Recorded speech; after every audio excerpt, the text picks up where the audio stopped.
പയ്യന്നൂരിൽ അമിത വേഗതയിലെത്തിയ കാർ വാഹനങ്ങളിൽ ഇടിച്ച് ഓട്ടോ യാത്രക്കാരിക്ക് ദാരുണാന്ത്യം. തൃക്കരിപ്പൂർ ഉടുമ്പന്തല സ്വദേശി ഖദീജ 58 വയസ്സാണ് മരിച്ചത്. ബൈക്ക് യാത്രക്കാരന് പരിക്കേറ്റു. അപകടത്തിൽ 3 വാഹനങ്ങൾ തകർന്നു. പഴയ ബസ് സ്റ്റാൻഡിന് സമീപത്ത് രാത്രി 9:30 മണിയോടെയായിരുന്നു സംഭവം. മദ്യലഹരിയിൽ കാറിലുണ്ടായിരുന്ന 2 യുവാക്കളെ പോലീസ് കസ്റ്റഡിയിലെടുത്തു. അതായത് മദ്യലഹരിയിൽ, നിങ്ങളൊന്ന് ആലോചിച്ച് നോക്കണം. അതായത് യുവന്മാർക്ക് കൂടി വന്നാൽ കിട്ടാൻ പോകുന്ന എന്താ? ഇനി ഒരു ദിവസം അവിടെ കഴിഞ്ഞ് നാളെ തന്നെ യുവന്മാർ പുറത്തിറങ്ങും. എന്താണെന്ന് വെച്ചാൽ മദ്യലഹരിയല്ലേ. മദ്യലഹരിക്ക് കാർ ഓടിച്ചിട്ട് ഇത് പറ്റിക്കഴിഞ്ഞാൽ എന്താ, നീ കുറച്ചല്ലേ ഉള്ളൂ. എൻ്റെ അഭിപ്രായം പറഞ്ഞു കഴിഞ്ഞാൽ ഒരു വിചാരണ പോലും കൂടാതെ ഇവന്മാരെയൊക്കെ തുറുങ്കിലടക്കണം എന്നാണ് പറയുന്നത്. അതായത് മദ്യലഹരിയിൽ മാത്രം എന്തോരം അപകടങ്ങളാണ് സംഭവിക്കുന്നത്. മിനിഞ്ഞാന്ന് നടന്നൊരു സംഭവം എന്താണ്, ഈ കല്ലും വണ്ടികൾ, അതായത് കല്ലുകൾ അനധികൃതമായി കൊണ്ടുപോകുന്ന കല്ല് വണ്ടികൾ പിടിക്കാൻ വേണ്ടിയിട്ട് പോലീസ് ചെക്കിംഗ് ഉണ്ട് എന്നറിഞ്ഞപ്പോൾ അവന്മാർ അവിടെ നിന്നും പരക്കം പാഞ്ഞപ്പോൾ ഒരു സ്ത്രീ, അതായത് ഒരു ടീച്ചർ, 40 വയസ്സുകാരിയായ ഒരു ടീച്ചറാണ് മരിച്ചത്. പിന്നെ ഇന്നലെ രാവിലെ നടന്ന സംഭവം 3 ബൈക്കുകളാണ് കൂട്ടിയിടിച്ചത്. അതായത് ഒരു ഡ്യൂക്ക് ബൈക്ക് ഉണ്ടല്ലോ ഇപ്പോഴത്തെ, ആ ഡ്യൂക്ക് ബൈക്ക് മറ്റേ 2 ബൈക്കിൽ ഇങ്ങനെ ചെത്തി പോകുന്നൊരു പരിപാടിയുണ്ട്. എന്താണെന്ന് വെച്ചാൽ അവൻ ഇങ്ങനെയാണ് പോകുക.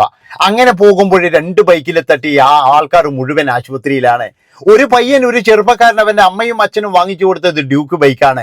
അവൻ 120-ലും 100-ലും കുറഞ്ഞ സ്പീഡിൽ പോകാറില്ല. അവനും ഇന്നലെ അടിച്ച് പഞ്ചറായിട്ട് അവനും പരലോകത്തേക്ക് പോയിരിക്കുകയാണ്. ഇങ്ങനെ ഓരോ ദിവസവും എന്ന് പറഞ്ഞു കഴിഞ്ഞാൽ നമ്മൾ അറിയാതെയും അറിഞ്ഞിട്ടുമായിട്ടുള്ള നിരവധി അപകടങ്ങളാണ് നമ്മുടെ നാട്ടിൽ നടക്കുന്നത്. ഉള്ള കാര്യം ഞാൻ പറയാം മക്കളെ, രാവിലെ നിങ്ങൾ വീട്ടിൽ നിന്ന് ഇറങ്ങുമ്പോൾ എല്ലാ പരിപാടിയും തീർത്തിട്ട് പോയിക്കോ. അതായത് എല്ലാ കാര്യങ്ങളും നിങ്ങൾ ഏൽപ്പിച്ചിട്ട് പോകണം. എന്താ, തിരിച്ചു വന്നാൽ മാത്രമേ നിങ്ങൾ വീട്ടിലെത്തി എന്ന് പറയാൻ കഴിയുള്ളൂ. വഴിയാത്രക്കാരന് രക്ഷയില്ല, വെയിറ്റ് ഷെഡിൽ നിൽക്കുന്നവന് രക്ഷയില്ല, വണ്ടിയുടെ ഉള്ളിലിരിക്കുന്നവന് രക്ഷയില്ല, 2 വീലറിൽ പോകുന്നവന് തീരെ രക്ഷയില്ല, കാറിൽ പോകുന്നവന് കുറച്ചെങ്കിലും രക്ഷയുണ്ട്, ബസ്സിൽ പോകുന്നവനൊക്കെ എന്ന് പറഞ്ഞാൽ നല്ല സേഫാണ്, അതുപോലെ ലോറിയിൽ പോകുന്നവനും സേഫാണ്. പക്ഷെ അവൻ ഇടിക്കുന്ന കാറുകളിലുള്ളവൻ ചിലപ്പോഴും സേഫ് ആകില്ല. അതുപോലെ 2 വീലറുകാരാന്ന് പറഞ്ഞു കഴിഞ്ഞാൽ ബസ്സുകാർ നോക്കാറേ ഇല്ല. ബസ്, ലോറി, ഈ കാറ്, ഇങ്ങനെയുള്ള ആൾക്കാരൊന്നും 2 വീലറുകാർ ഒരു മൈൻഡും ചെയ്യാറില്ല. കാരണം എന്താ, ഒന്ന് അങ്ങോട്ട് വെട്ടിച്ചു കഴിഞ്ഞിട്ട് അവൻ ഇടിച്ചു കഴിഞ്ഞാൽ, അവൻ ചത്തു കഴിഞ്ഞാൽ എന്തെന്ന് നമുക്കെന്നാ ഒരു 2-3 ദിവസമോ വണ്ടി ഓടാണ്ടിരിക്കണം. അല്ലാതെ ഇവിടെ എന്ത് തേങ്ങാക്കോലിയാ. പിന്നെ മുതലാളിക്കാണെങ്കിൽ നല്ല പിടിപാടും ഉണ്ട്. 16 വയസ്സുകാരനിടെ കാറെടുത്ത് ഓടിച്ചു. എന്നിട്ട് ഇപ്പോഴും അവൻ എന്താ കിട്ടിയിരിക്കുന്നത്, 24 വയസ്സ് വരെ ലൈസൻസ് കിട്ടത്തില്ല. ഇതല്ലേ അവന് കിട്ടിയിരിക്കുന്നത്. അത് മാത്രമല്ല, ഇനിയിപ്പോഴും എന്ന് പറഞ്ഞു കഴിഞ്ഞാൽ അവന് ഈ ലക്ഷങ്ങൾ, കോടികൾ വരുമാനമുള്ളവന് ഇനി കുറച്ച് ലക്ഷം ഇപ്പം ആശുപത്രിയിൽ ചെലവാക്കിയെന്ന. പക്ഷെ നിങ്ങളൊരു കാര്യം ആലോചിച്ചിട്ടുണ്ടോ, ഏതെങ്കിലും ഒരാൾ ആ കാറ് കൊണ്ട് മരിച്ചിരുന്നെങ്കിലോ? അതായത് 16കാരൻ ഓടിച്ച കാറ് കൊണ്ട് ഏതെങ്കിലും ഒരുത്തം മരിച്ചിരുന്നെങ്കിൽ ഇവർ ഇതേ വർത്താനം തന്നെ പറയോ? ഞാൻ അതുകൊണ്ടാണ് പറയുന്നത്, പരിക്കേറ്റവർക്കായാലും ആർക്കായാലും ഇവരുടെയൊക്കെ സ്വത്തുക്കൾ വരെ കണ്ടുകെട്ടി കൊടുക്കണമെന്നാണ് പറയുന്നത്. എന്താണെന്ന് വെച്ചാൽ ഇതുപോലൊരു തെണ്ടിത്തരം, ഭീമമായ തുക നഷ്ടപരിഹാരം വാങ്ങിക്കണം. ഇപ്പോഴെന്നാണ് ഈ മദ്യലഹരിയിൽ ഓടിച്ചു എന്ന് പറയുന്നുണ്ട്. അവന്മാർ നല്ല രീതിയിൽ കയറ്റിയിട്ട്, ഞാൻ പറഞ്ഞില്ലേ, അതായത് മദ്യലഹരിയിൽ കാർ ഓടിക്കുന്നവരെ നിങ്ങൾക്ക് പിടിക്കണമെന്നുണ്ടെങ്കിൽ നിങ്ങൾ ബാറിന്റെ മുമ്പ് പോയി എന്നാൽ മതി. ബാറിന്റെ മുമ്പിലല്ലേ ഏറ്റവും കൂടുതൽ എന്താണ് ഈ പാർക്കിങ്ങിൽ കാണുന്നില്ലേ വണ്ടികൾ പാർക്കിങ്ങിൽ ഇങ്ങനെ ഇഷ്ടം പോലെ ഉണ്ട്.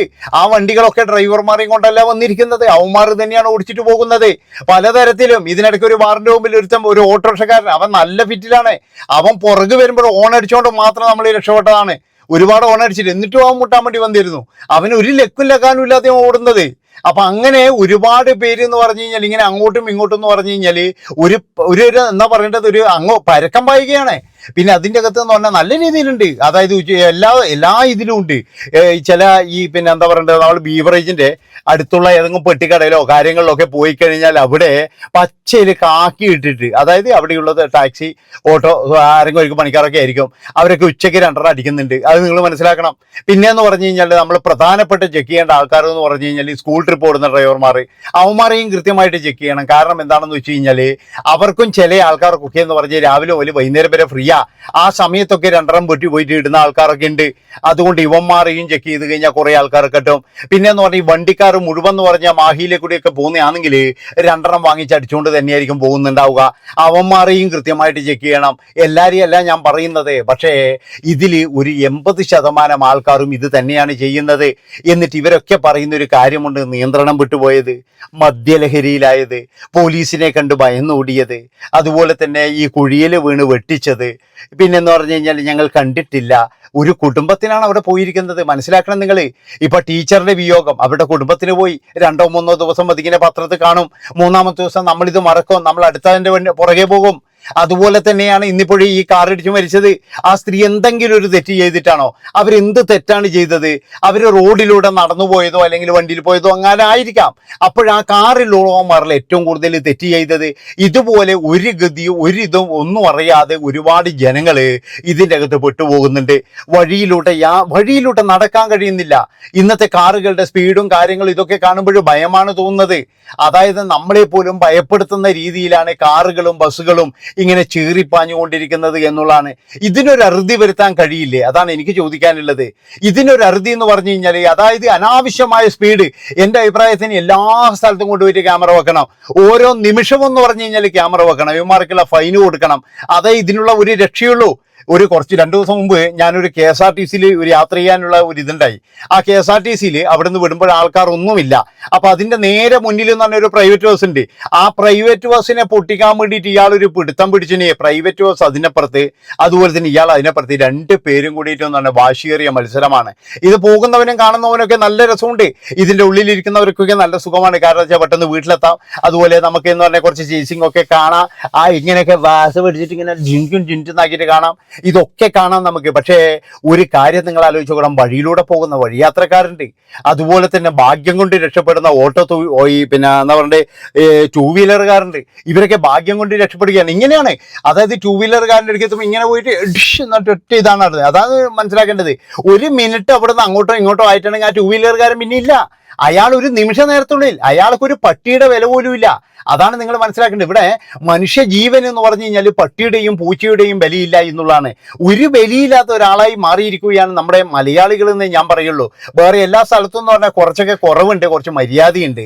അവിടെ എന്ന് പറഞ്ഞാൽ കുറച്ചൊക്കെ മര്യാദയിൽ തന്നെയാണ് വണ്ടി ഓടിക്കുന്നത് എന്നാണ് എനിക്ക് തോന്നുന്നത്. ഇനി അങ്ങനെ മര്യാദ തെറ്റി ഓടിച്ചാൽ അവിടെ എന്ന് പറഞ്ഞു കഴിഞ്ഞാൽ കൃത്യമായിട്ടെന്ന് പറഞ്ഞാൽ അവൻ പിടി വീഴും എന്നുള്ളതാണ്. പക്ഷെ ഇവിടെ എന്ന് പറഞ്ഞാൽ യാതൊരു മാനദണ്ഡവുമില്ല, യാതൊരു വിധത്തിലുള്ള ഇതുമില്ല. അതായത് തോന്നിയതുപോലെ ഓടിക്കുന്നത്, തോന്നിയതുപോലെ പോകുന്നത്. 16കാരൻ കയറിയിട്ട് സ്കൂൾ ഗ്രൗണ്ടിലേക്ക് വണ്ടി ഓടിച്ച് കയറ്റുന്നത്. അവിടെ ഏതെങ്കിലും കുട്ടികൾക്ക് എന്തെങ്കിലും സംഭവിച്ചു കഴിഞ്ഞാൽ യുമാർ ആരെങ്കിലും മറുപടി പറയോടെ? അതുകൊണ്ടാണ് ഞാൻ ചോദിക്കുന്നത്, കൃത്യമായിട്ടെന്ന് പറഞ്ഞു കഴിഞ്ഞാൽ ഒരു ശിക്ഷ ഇതിന് കൃത്യമായിട്ട് കൊടുക്കണം. കാരണം ഇതിൻ്റെ ഇടയിലൂടെ കൊലപാതകവും കൂടി നടക്കുന്നുണ്ടോയെന്ന് എനിക്ക് സംശയം. അതായത് ആ ടീച്ചറെയൊക്കെ അവസ്ഥ ആലോചിച്ച് നോക്കുമ്പോൾ ഇനി അവരെ എന്തെങ്കിലും തരത്തിൽ ഇവൻ്റെ എങ്ങാനും ശത്രുവാണോ എന്ന് പോലും നമുക്ക് സംശയം തോന്നുന്നു. അതുപോലെയുള്ള വരുത്തൽ ഇവനൊക്കെ വരുന്നത്. ടിപ്പർ ലോറിക്കാർ അവന്മാർ ഒന്നിനെയും കാണൂല. ഈ വലിയ വണ്ടി കൊടുത്ത് ഓടുമ്പോൾ അവന്മാർ ഒരാളെ പോലും കാണുന്നില്ല.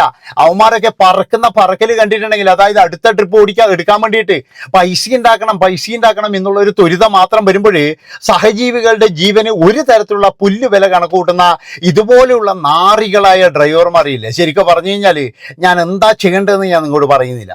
നന്ദി, നമസ്കാരം. അഭിപ്രായങ്ങൾ എഴുതിക്കോ കമന്റിൽ. Bye bye.